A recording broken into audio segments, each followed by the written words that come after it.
أعوذ بالله من الشيطان الرجيم بسم الله الرحمن الرحيم الحمد لله رب العالمين الرحمن الرحيم مالك يوم الدين إياك نعبد وإياك نستعين اهدنا الصراط المستقيم صراط الذين أنعمت عليهم غير المغضوب عليهم ولا الضالين آمين.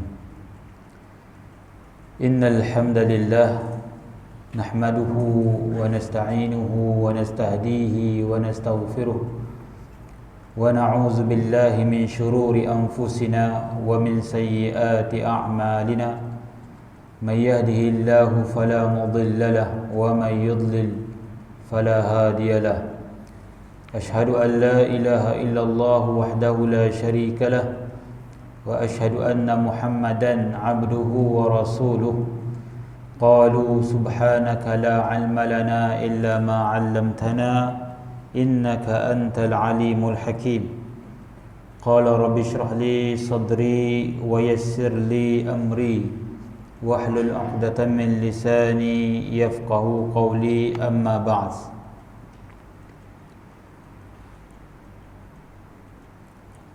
السلام عليكم ورحمة الله وبركاته.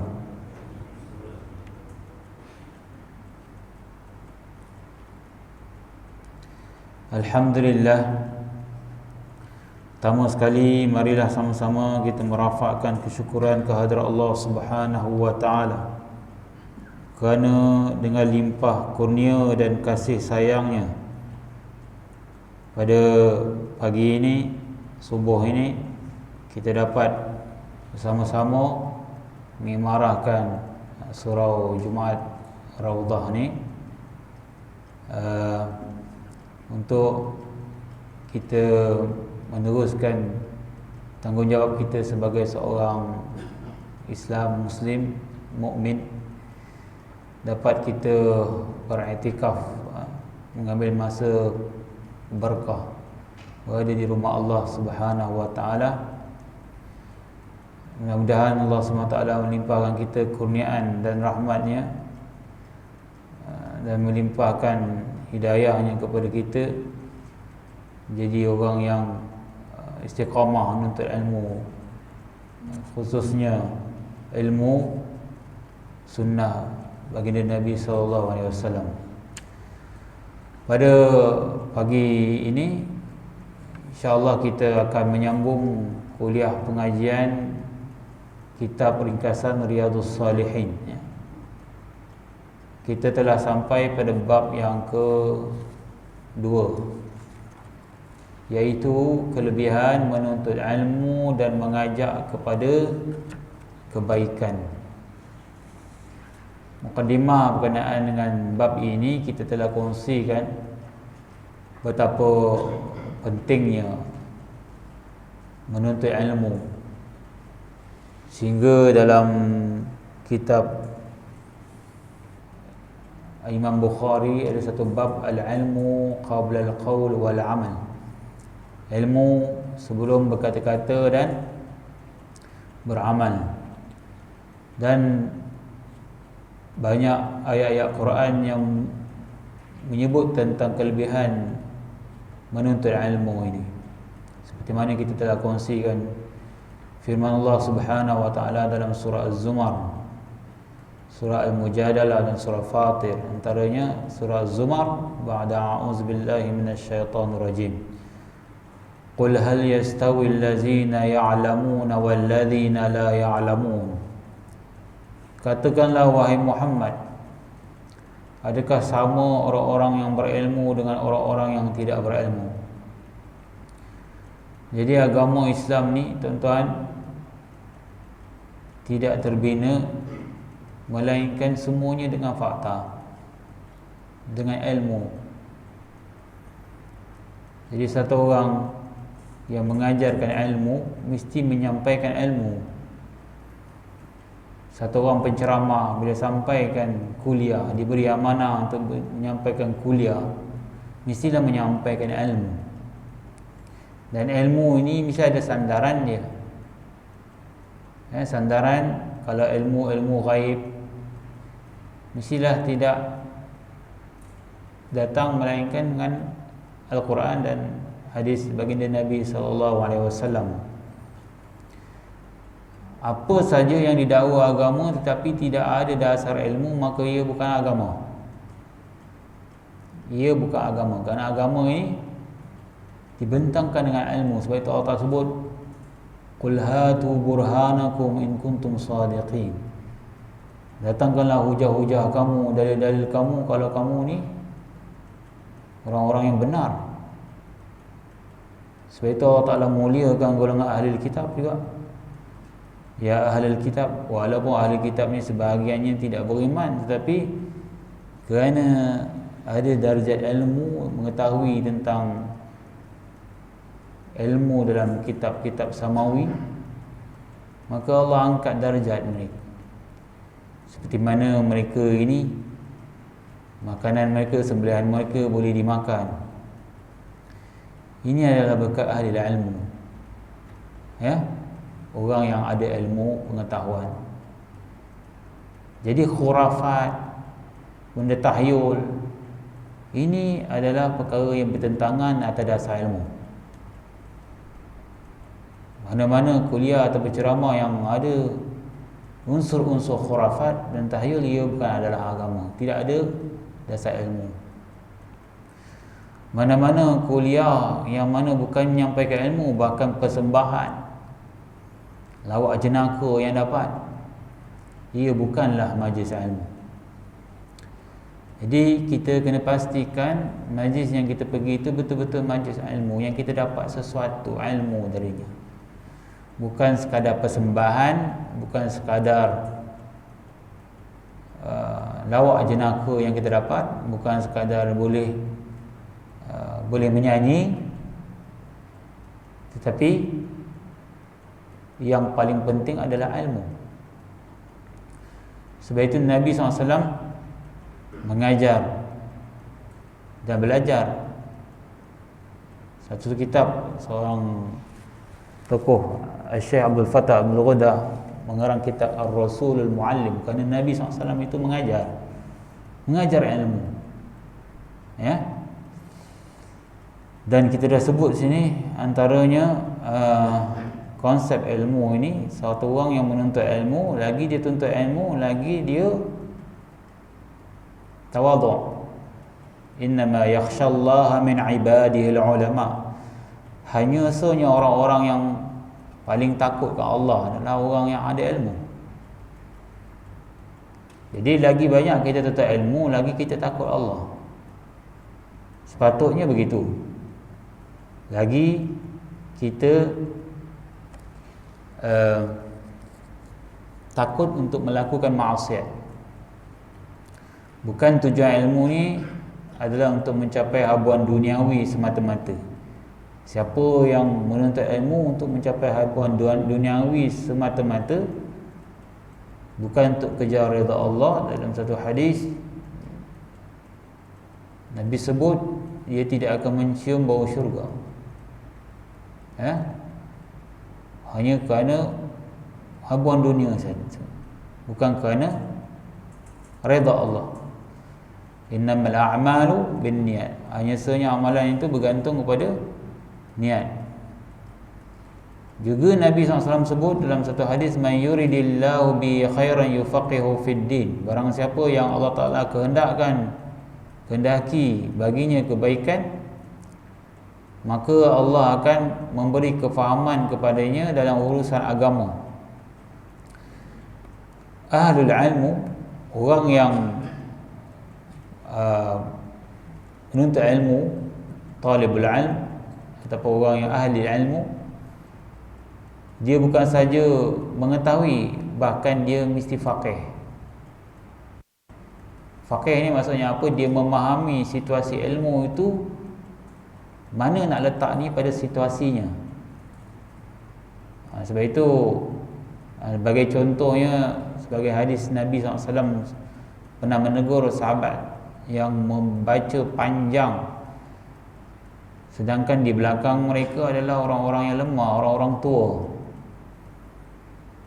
Hafal Quran tu satu perkara, ya, tetapi apabila satu orang yang tidak memahami situasi membaca dengan surah yang panjang sedangkan di belakangnya ada orang-orang lemah, maka dia tidak boleh merealisasikan ilmu yang dia ada kepada situasinya.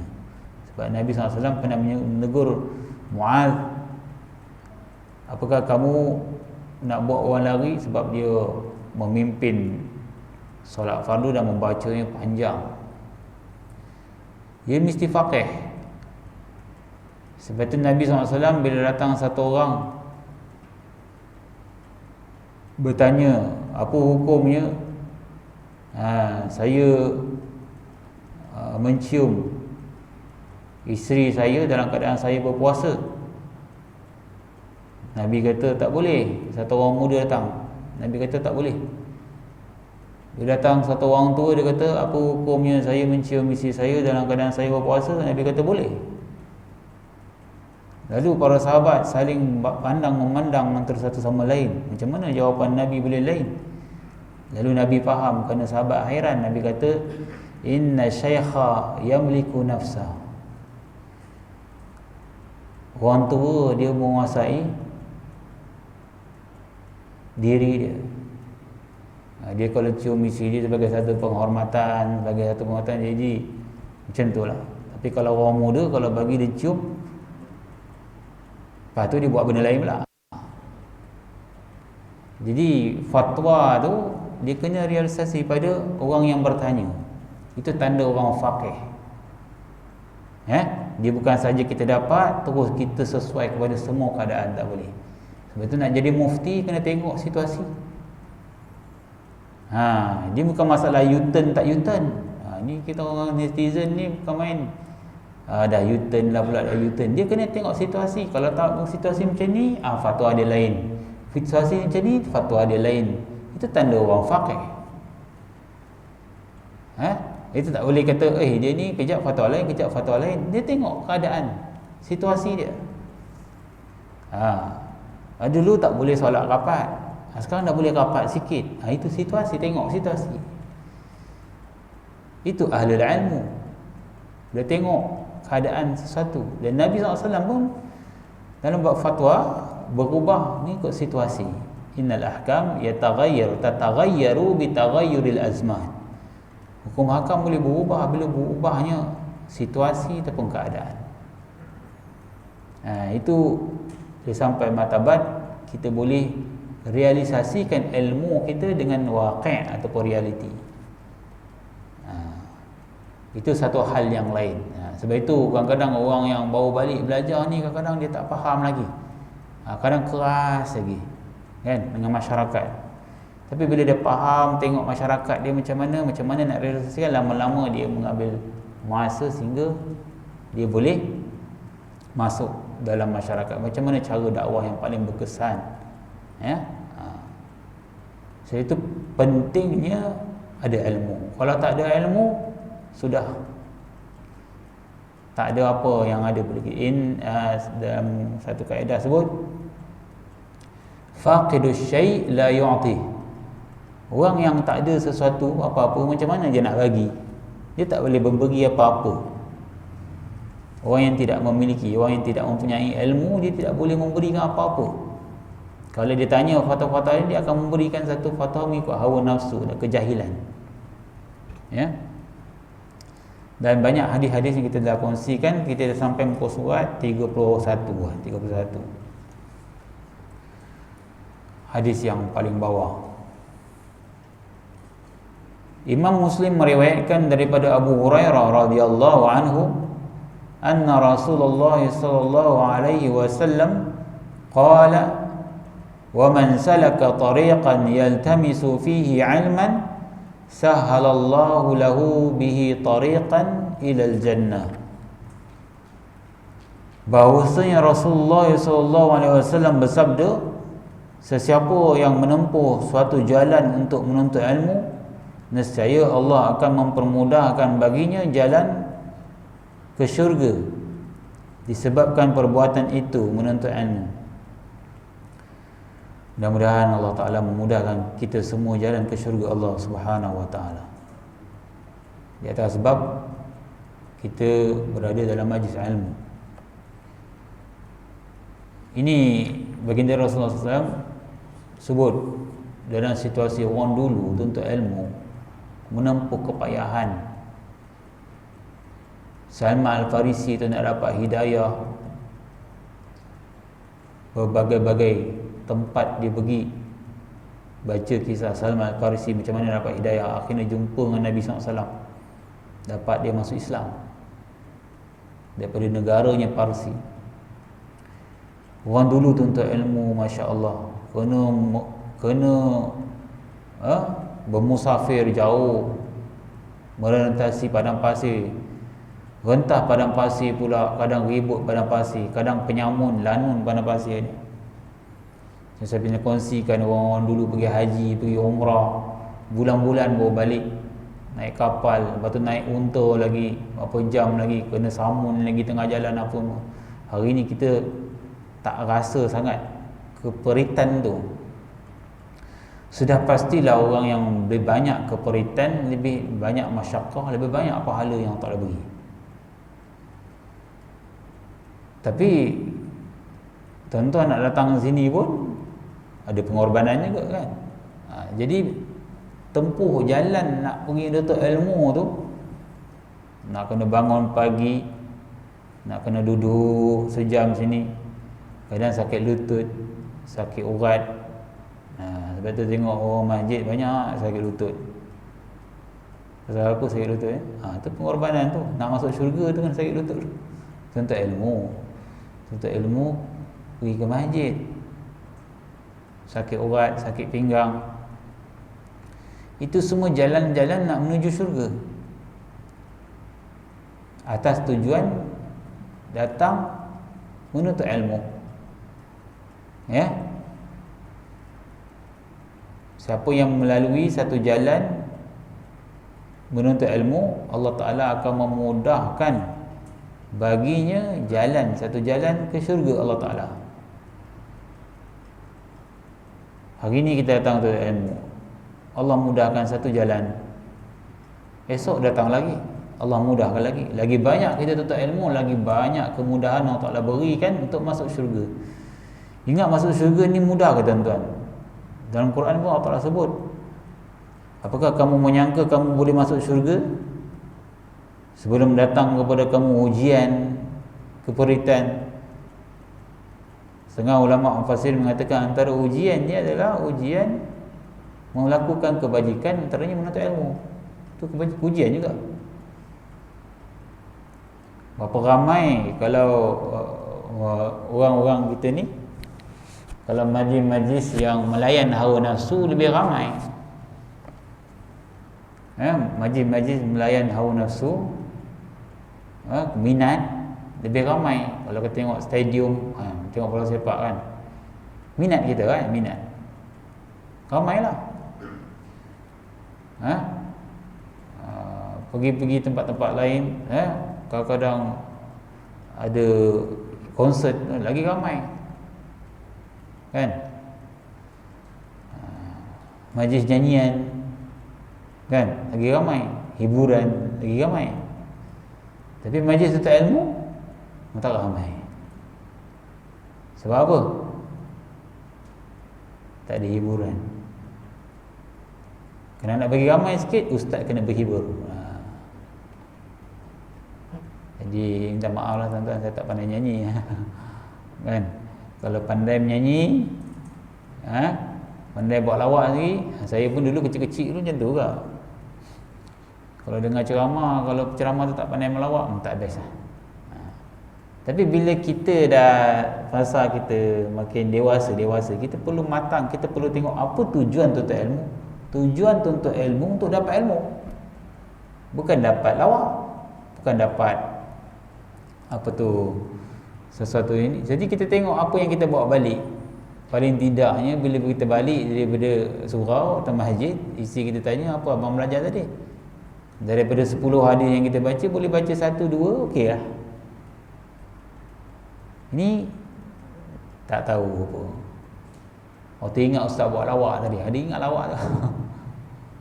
Itu je. Jadi kita tengok. Kadang-kadang bukanlah salah tu. Pendakwah ni nak bagi kreatif, tak nak bagi kadang-kadang penuntut ilmu ni mengantuk, selit-selit dengan lawak sikit, tak salah. Tapi bukan tu je dia ulang-ulang daripada awal sampai habis melawak je. Daripada awal sampai habis menyanyi saja. Itu bukanlah majlis ilmu. Kita kena bagi satu ilmu yang lekat. Jadi kalau kita nak mudah masa depan kita ni nak masuk syurga, mudah masuk syurga, antara orang-orang yang dimudahkan untuk masuk syurga adalah orang yang banyak tuntut ilmu. Oh, saya tak berjalan Ustaz. Ni kata melalui jalan. Jalan ni apa jalan untuk sampai lah. Kalau kadang-kadang tak pergi masjid ke surau ke, kita buka YouTube nak kena ada internet, nak tengok ceramah. Itu pun satu jalan juga pengorbanan tu. Dengar ceramah. Tengok Facebook live juga kan. Itu pun satu jalan juga. Tapi Allah Ta'ala melihat kepada kadar masyaqqah, kadar kepayahan kita. Orang dulu merantau jauh, tentulah pahala dia lebih kan. Jadi kita korban sikit masa kita untuk datang tuntut ilmu pengetahuan. Bukan saja dinaikkan darjat, tetapi Allah Ta'ala mudahkan jalan ke syurga. Kelebihan orang-orang yang menuntut ilmu. Seterusnya Imam Muslim meriwayatkan daripada Abu Hurairah radhiyallahu anhu anna Rasulullah sallallahu alaihi wasallam qala man da'a ila hudan kana lahu minal ajri mithlu ujuri man tabi'ahu la yanqusu zalika min ujurihim syai'a. Bahawa Rasulullah sallallahu alaihi wasallam bersabda, barang siapa yang menyeru ke arah satu petunjuk, baginya ganjaran sama seperti ganjaran orang yang mengikutnya tanpa dikurangkan walau sedikit pun daripada ganjaran mereka.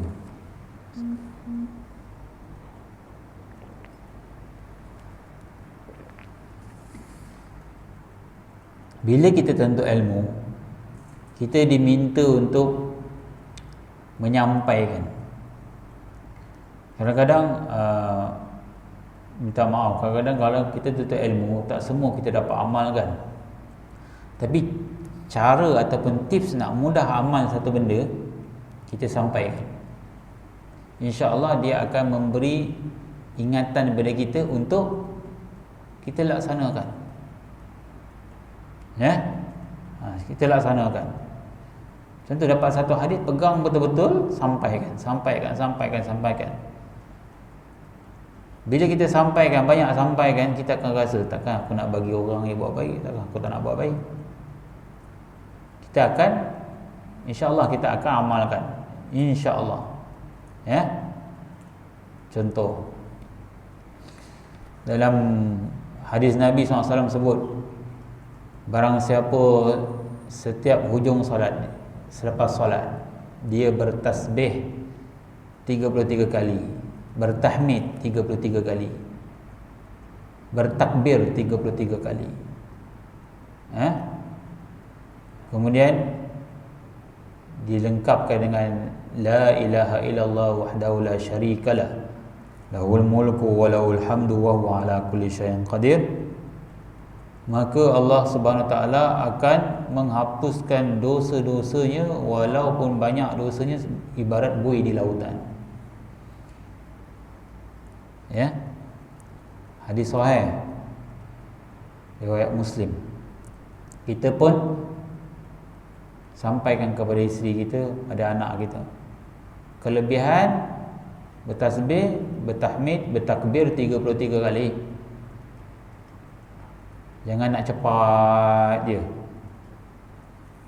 Berapa ramai kita ni kadang langkau-langkau tak nak tasbih. Padahal fadilat sangat besar, Masanya hanya berapa minit saja, fadilat sangat besar. Allah ampunkan dosa walaupun dosa kita macam buih di lautan.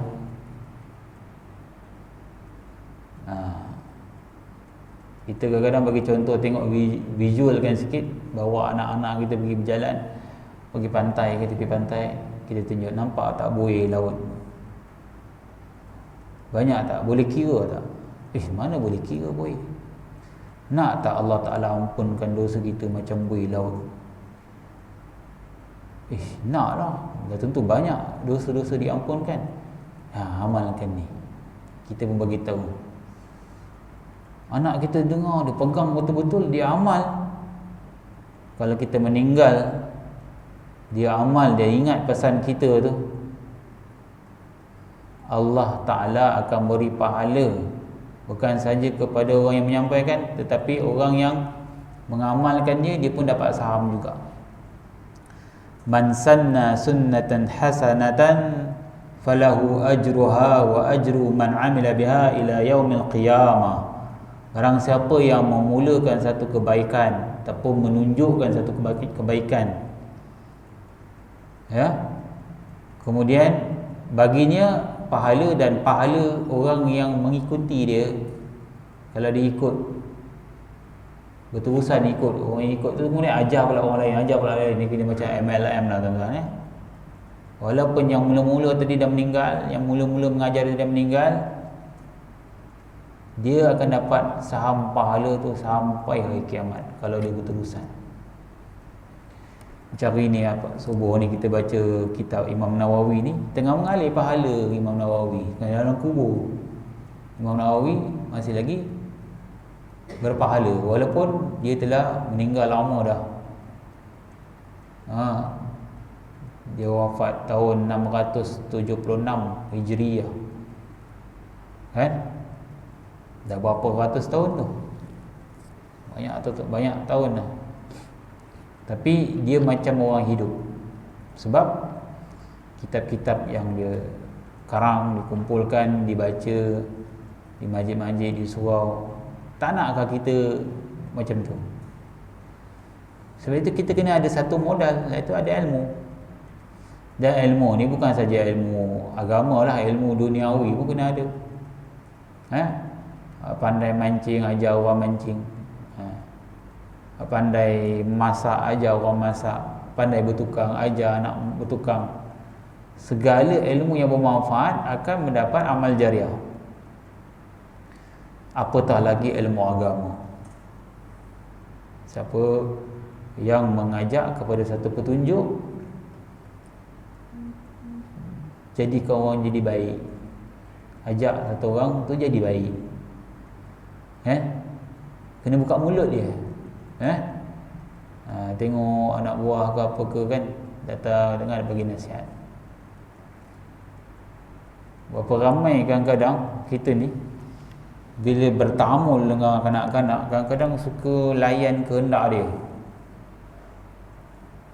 Tak salah, memang kena layan kehendak dia, tapi dalam kita layan kehendak dia, kita titipkan sikit nasihat. Sebab Nabi memang begitu. Nabi kalau layan kanak-kanak, Nabi kata, ya ghulam, wahai anak kecil, jagalah Allah, Allah akan jaga engkau. Kan? Seperti mana Nabi sebut kepada Abdullah bin Abbas radhiyallahu anhu ketika mana kecil. Ada satu nasihat. Kena ada sampai satu nasihat. Sebab apa? Kalau dia betul-betul dengar nasihat kita, kita akan dapat pahala. Dan pahala itu kita buat tu satu pahala, tapi kalau lekat kebaikan tu dia buat tu satu pahala yang lain. Tentulah pahala itu digandakan oleh Allah Azza wa Jalla, dan tidak akan dikurangkan sedikit pun daripada pahala amalan tu dapat daripada kita. Tak ada. Dia tak ada bagi 25%, tak ada. Dia ni pahala penuh, yang mengajak tu dapat 20%, tak. Dia dapat pahala penuh. Kalau dia buat satu kebaikan, contoh dia kata, kau ni bila nak datang sembahyang jemaah ni, kan? Datanglah sembahyang. Dia datang sembahyang jemaah 27 kali ganda. Yang ajak tu pun dapat 27 kali ganda. Dia kalau datang sembahyang, dia dapat 27 kali ganda. 27 tambah 27 berapa? Dia dapat. Sebab itu orang yang muazzin ni jangan main-main tuan-tuan. Dia besar pahala dia. Dia ajak orang sembahyang. Dia ajak orang kepada petunjuk. Dalam hadis menyebutkan tentang pahala muazzin, Nabi sebut at-tawalu a'naqan yaumal qiyamah. Orang yang paling panjang leher di hari kiamat adalah al-muazzin. Macam mana panjang leher tu? Macam orang apa? Kat Afrika tu Ustaz kan? Maksudnya ada satu kiasan orang yang paling masyhur hari kiamat. Semua orang kenal dia. Walaupun kat dunia ni kata, anak kau kerja apa? Anak saya Bilal lah. Oh Bilal, anak aku doktor. Mungkin bangga-bangga yang lain, tapi nampak Bilal macam biasa je. Tapi mulia di sisi Allah. Banyak hadis-hadis sebut. Sebab itu kita apa saja darjat sekalipun kena bangga bila dapat melaungkan azan. Ada fadilat dia yang sangat besar. Bayangkan kalau ajak seorang ya, dapat pahala.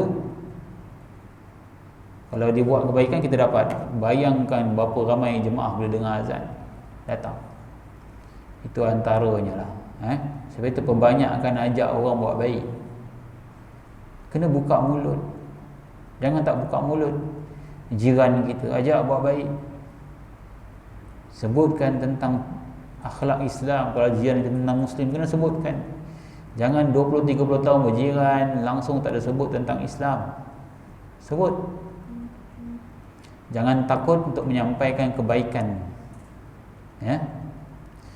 Imam Muslim meriwayatkan daripada Abu Hurairah radhiyallahu anhu juga, qala Rasulullah sallallahu alaihi wasallam, "Idza mata ibnu Adam inqata'a a'maluhu illa min thalath. Sadaqatin jariyah aw 'ilmin yuntafa'u bih aw waladin salihin yad'u lahu." Ini pun hadis yang ada kaitan yang tadi. Talian hayat kita. Apabila kita nak mati nanti, putuslah amalan kita. Melainkan ada 3 talian hayat. Sebelum sampai ajal kita dijemput oleh Allah Ta'ala, tinggalkan 3 talian hayat ini. Siap-siap sedia untuk tinggalkan 3 talian hayat ini. 3 talian hayat ini semua orang mampu buat. Iaitu pertama, apabila meninggalnya anak Adam itu, amalan dia terputus. So malaikat pencatat amalan dia dah boleh rehat lah. Dia dah meninggal. Tapi kalau ada 3 benda ni, dia tak boleh rehat. Kena catat lagi. Iaitu sedekah jariah. Kalau dia ada sedekah jariah, sebelum tiba ajal kita, perbanyakkan sedekah jariah. Sedekah yang mengalir. Macam kita tengok sungai yang mengalir tak berhenti. Itu nama dia jariah. Jariah ni mengalir.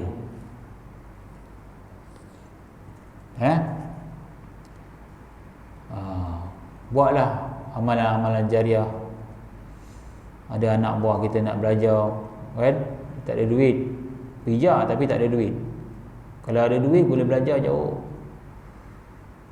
Kita bagilah sumbangan untuk dia belajar agama pula tu kan, contohnya. Ataupun belajar apa sajalah. Ilmu kedoktoran ke, ilmu apa saja pun, engineering sekalipun. Ilmu yang bermanfaat kan. Kita beri bantuan kewangan. Dengan beri bantuan kewangan, dia belajar, dapat dia ilmu. Dia dapat ilmu, dia mengajar orang lain. Kita dapat saham juga. Sebab apa? Kita tolong bantu bayar yuran dia. Ataupun satu pondok yang nak membangun, nak lahirkan pelajar-pelajar tahfiz contohnya, kita bantu salurkan kewangan. Ataupun satu orang yang kena musibah, ramai orang kehilangan rumah, tak ada rumah dah. Orang kata semua, orang lain semua perabot, rosak apa semua, dia rumah pun hilang. Tak pernah orang tak jumpa rumah ni, tak jumpa rumah tu, hilang habis. Kita bantu sikit-sikit, walaupun sedekah berapa yang kita mampu. Dengan kita sedekah tu, dia boleh buat rumah baru. Selama mana dia duduk rumah tu, selama mana tu rumah tu ada, kalau kita meninggal satu hari nanti, pahala kita tetap ada.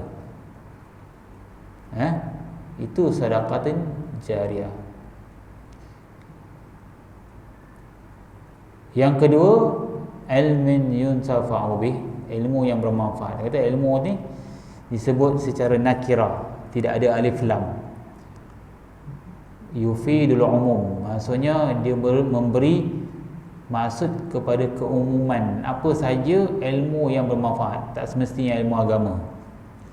Kita tahu ilmu apa? Ilmu masak ke, ilmu berkebun ke, ilmu bertukang ke, kita ajar pada orang, dan orang tu dapat manfaat. Dan boleh jadi daripada ilmu yang kita ajar, dia cari rezeki. Dia cari rezeki daripada ilmu yang kita ajar. Dia boleh bagi makan anak bini, dapat pahala kita. Itu amal jariah. Ilmu yang bermanfaat. Carilah ilmu. Kalau tak ada apa-apa ilmu, rugi kita. Dan jangan kedekut ilmu, sampaikan, kongsikan. Kita ada medium banyak sekarang ni. Kalau dulu orang nak sampaikan ilmu, kena datang secara fizikal. Sekarang ni di Facebook live pun ada. Kita nak kongsi apa saja kita tuliskan. Jangan kongsikan benda-benda buruk. Nanti kita mati, keburukan tu ada lagi. Apa ramai orang dah meninggal dunia, tapi gambar-gambar tak tutup aurat masih ada lagi dalam akaun media sosial. Kataan-kataan caci maki, hamun, fitnah orang masih ada lagi. Insafi benda-benda begini tuan-tuan. Kongsilah benda-benda yang bermanfaat sahaja. Pastikan ia akan menjadi saham kita ketika mana kita meninggal dunia. Aw waladin salih yad'u lah, ataupun anak soleh yang mendoakannya. Ajar anak kita betul-betul, pesan kepada dia jangan lupa doa. Ajar pada dia, kalau kita doa kebaikan pada orang, Allah Ta'ala akan beri kebaikan pada kita. Kalau kita jadi anak soleh, esok kamu dah kahwin, kamu ada anak, anak kamu akan jadi soleh, insyaAllah. Kamu cita-cita nak jadi anak soleh, kamu kena jadi anak soleh. Kalau kita nak anak yang soleh, kita kena banyak doakan ayah kita, ibu kita. Allah akan memberi apa yang kita buat. So itulah. Dan dalam hadis ini Nabi sebut secara pelbagai, menunjukkan kadang-kadang ada orang dia tak ada harta sangat, tapi dia ada ilmu, dia masih lagi ada talian hayat. Ada orang tak ada ilmu, belajar tak pandai apa semua, tapi dia ada harta, dia masih lagi ada talian hayat. Ada orang tak ada harta, ilmu pun tak ada anak, dia masih lagi ada talian hayat.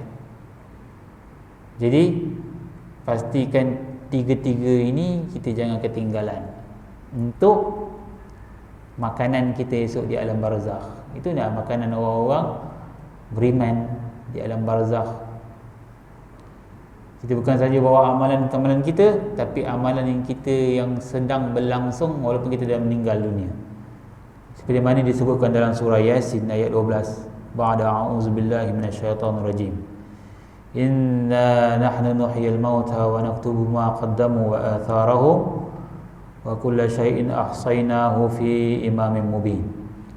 Sesungguhnya kami menghidupkan orang mati dan kami tulis wa naktubu ma qaddamu, dan kami tulis apa yang mereka kerjakan di dunia, ma qaddamu wa atharahum, dan kami tulis juga apa yang mereka telah tinggalkan, kesan-kesan yang mereka tinggalkan. Apa yang dimaksudkan kesan-kesan yang mereka tinggalkan? Ya, inilah kata Ibnu Katsir dalam tafsirnya hadis inilah. Iza matal insan, iza mata ibnu Adam, inqata'a amaluhu illa min thalath. Mati anak Adam itu terputuslah amalannya, tak adalah peluang untuk buat amal soleh melainkan dengan 3 jalan. 3 jalan ini adalah hasil usaha dia lah, hasil usaha dia sendiri. kesan daripada usaha-usaha dia yang masih lagi mengalir. Jadi perbanyakkan untuk buat kebaikan.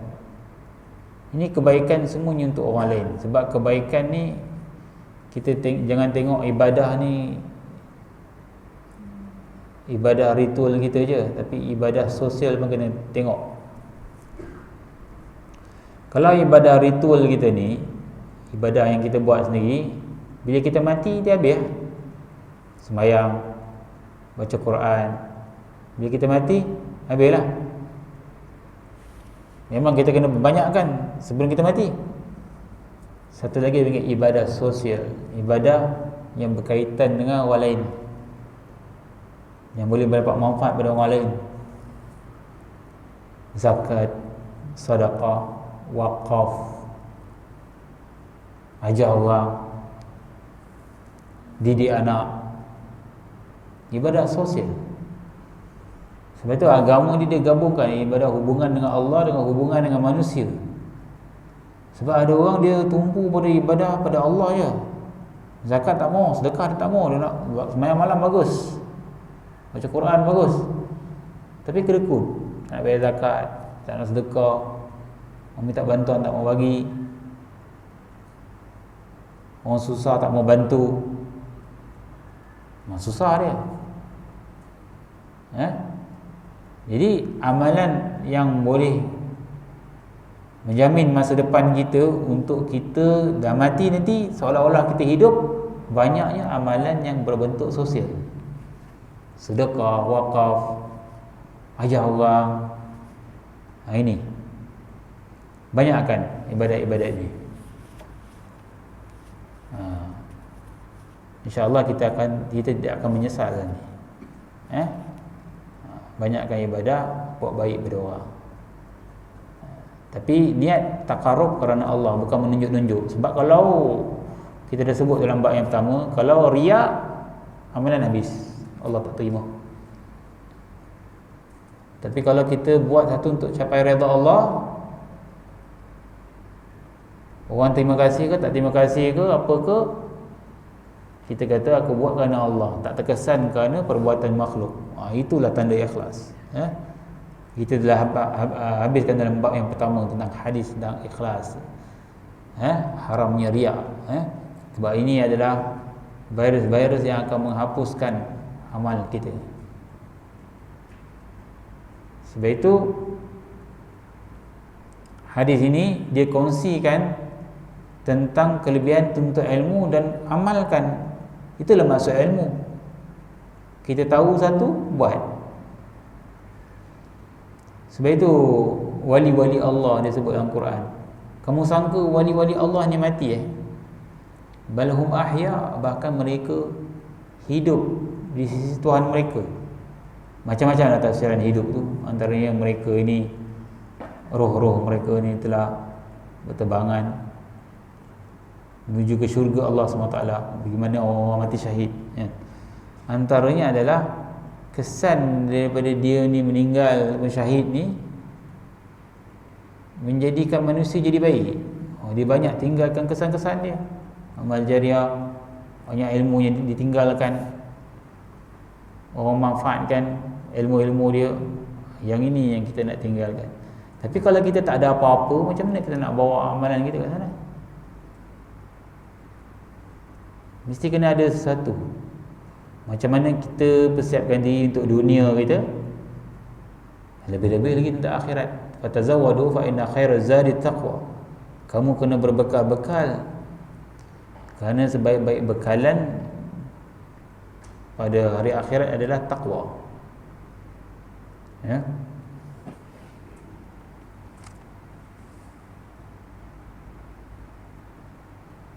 Satu lagi hadis kita kongsikan, Imam Bukhari dan Imam Muslim meriwayatkan daripada Abdullah bin Amr radhiyallahu anhuma.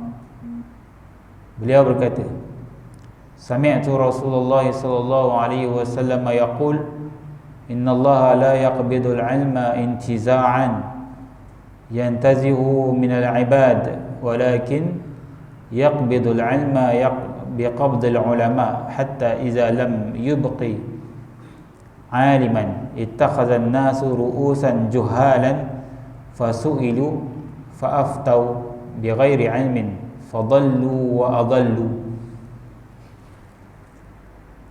Kata Abdullah bin Umar radhiyallahu anhuma, saya telah mendengar Rasulullah sallallahu alaihi wasallam bersabda, sesungguhnya Allah tidak mencabut ilmu sekaligus dengan mencabutnya daripada para hamba-Nya, tetapi Allah mencabut ilmu dengan kematian para alim ulama.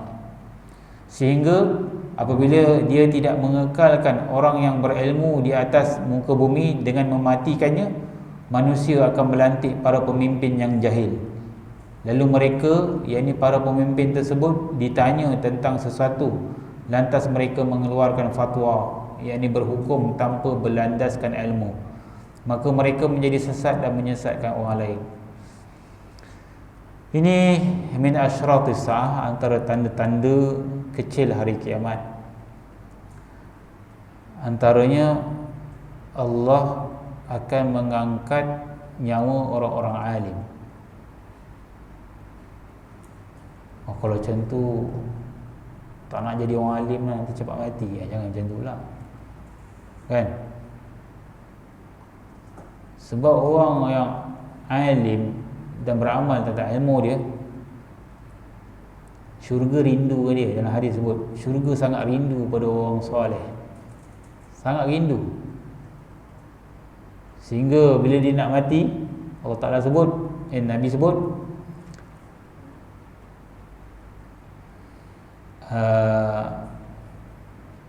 dalam satu hadis,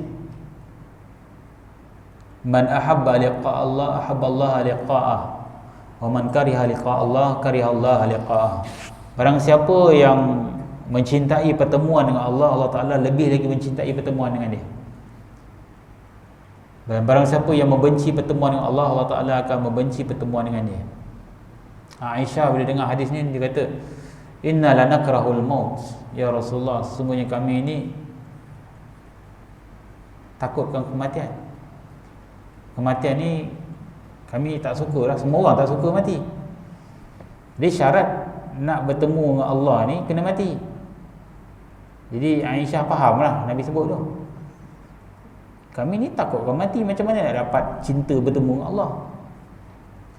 Laisa zaka ya Aisyah, kata Nabi, bukan begitu wahai Aisyah. Maksud aku, orang yang mencintai pertemuan dengan Allah, Nabi sebut, innal mu'min iza hadarahul maut busyira biridwanil jannah wa karamati. Orang beriman ni bila datang kepadanya kematian, hampir datang kepadanya kematian, dia akan digambarkan, dia akan diberikan kabar gembira tentang redha Allah terhadapnya dan kemuliaan Allah kepadanya. Orang yang nazak sakarat, dia akan nampak apa benda yang kita tak nampak. Disebut dalam hadis, kalau dia orang beriman, malaikat akan beritahu dia, Allah dah redha kamu. Tak ada benda yang sangat mengembirakan hatinya melainkan berita itu. Lalu dia sangat minta segera supaya dia dipertemukan dengan Allah. Itu maksudnya. Sekarang ni memanglah rasa takut, tapi kalau orang buat amal soleh ni, masa dia sakarat, dia kata matilah cepat, matilah cepat, matilah cepat. Lagi cepat ke mati lagi bagus nak bertemu dengan Allah. Sebab dia dah nampak dah, malaikat beritahu, engkau adalah Allah redha, kamu bagi kamu syurga.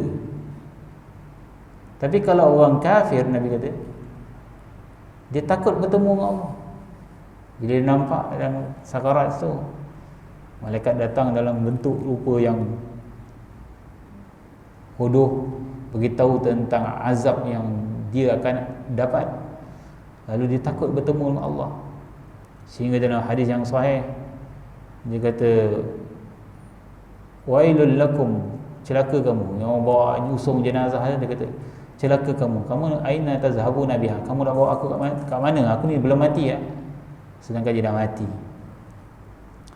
Sebab dia takut bertemu dengan Tuhan dia. Itu orang-orang yang ada ilmu, amal soleh, Allah Ta'ala akan beri dia khabar gembira masa dia dah sakarat. Dan hadis ini juga menyebut kepada kita supaya sebelum perginya para alim ulama, kita kena kutip ilmu daripada mereka. Baru ni seorang tokoh tafsir meninggal dunia. Jadi sebelum itu banyak tokoh-tokoh ilmuwan yang telah pergi. Kita pun dengar satu persatu mereka telah pergi. Ramai para alim ulama, tokoh tafsir, tokoh hadis, banyak telah dijemput oleh Allah Subhanahu Wa Taala. Kalau orang yang dalam bidang ilmu, dia rasa sangat-sangat kehilangan. Tapi kalau orang ahli fasik, dia kata ni siapa? Tak tahu. Tak ada kesan. Orang ni ada ke tak ada ke, tak ada kesan. Tapi kalau orang yang cinta ke ilmu, dia sangat terkesan. Lalu kitab-kitab yang mereka tulis, itulah bahagian-bahagian umur bagi mereka.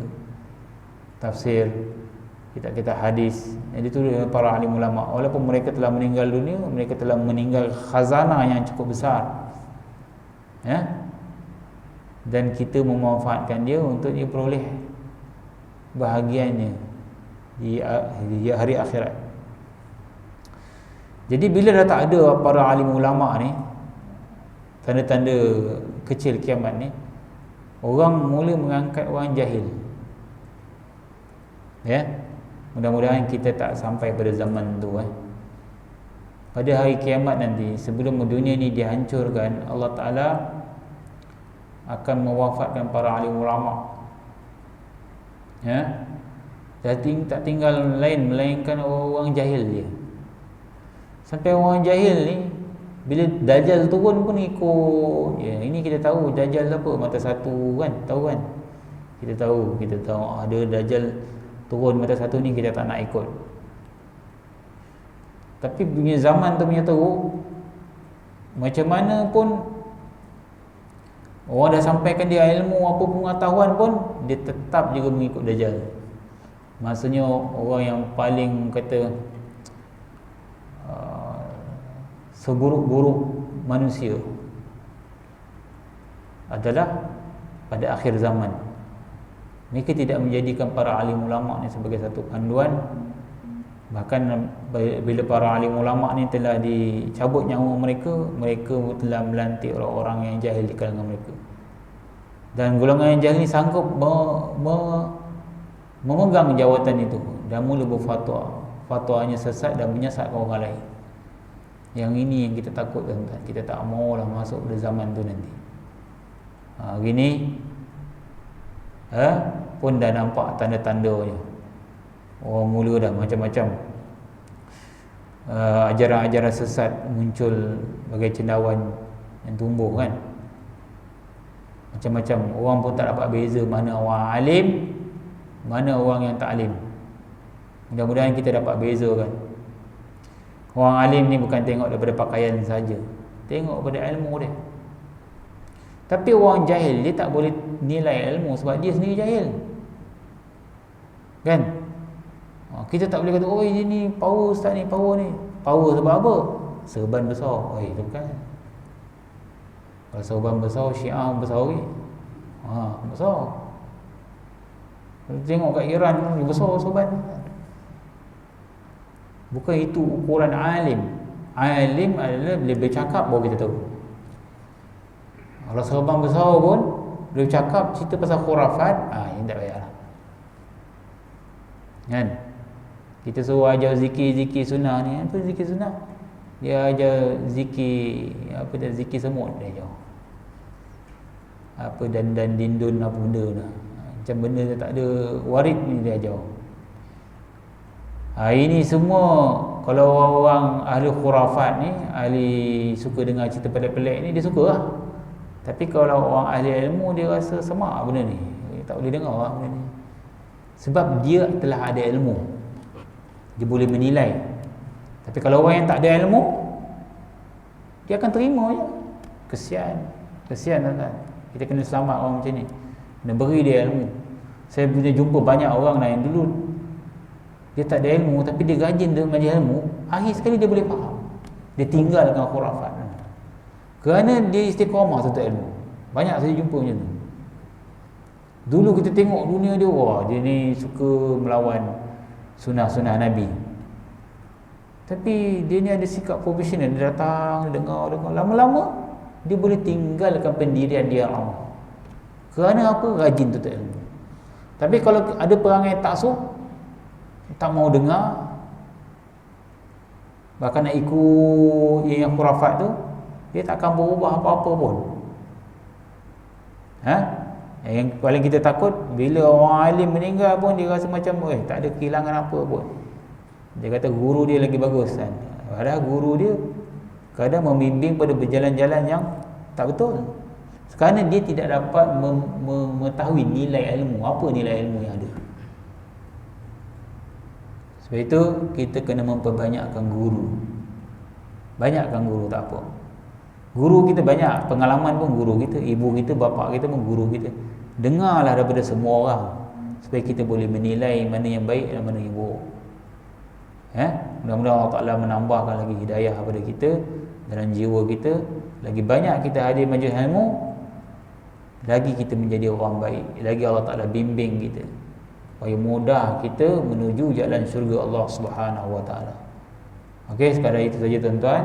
Habis kita hadis kita berkenaan dengan kelebihan menuntut ilmu. InsyaAllah nanti kita sambung tajuk mengajak kepada kebaikan dan petunjuk, tolong-menolong dalam berbuat kebajikan dan takwa. Sekadar itu saja kongsian kita pada pagi ini. A'udzubillahi minasyaitonirrajim. Bismillahirrahmanirrahim. Alhamdulillahirabbil alamin wassalatu wassalamu ala asyrafil anbiya'i wal mursalin wa ala alihi wa sahbihi ajmain. Allahumma inna nas'aluka 'ilman nafi'a wa rizqan thayyiban wa 'amalan mutaqabbala. Allahumma arinal haqqa haqqan warzuqna ittiba'ah wa arinal batila batilan warzuqna ijtinabah.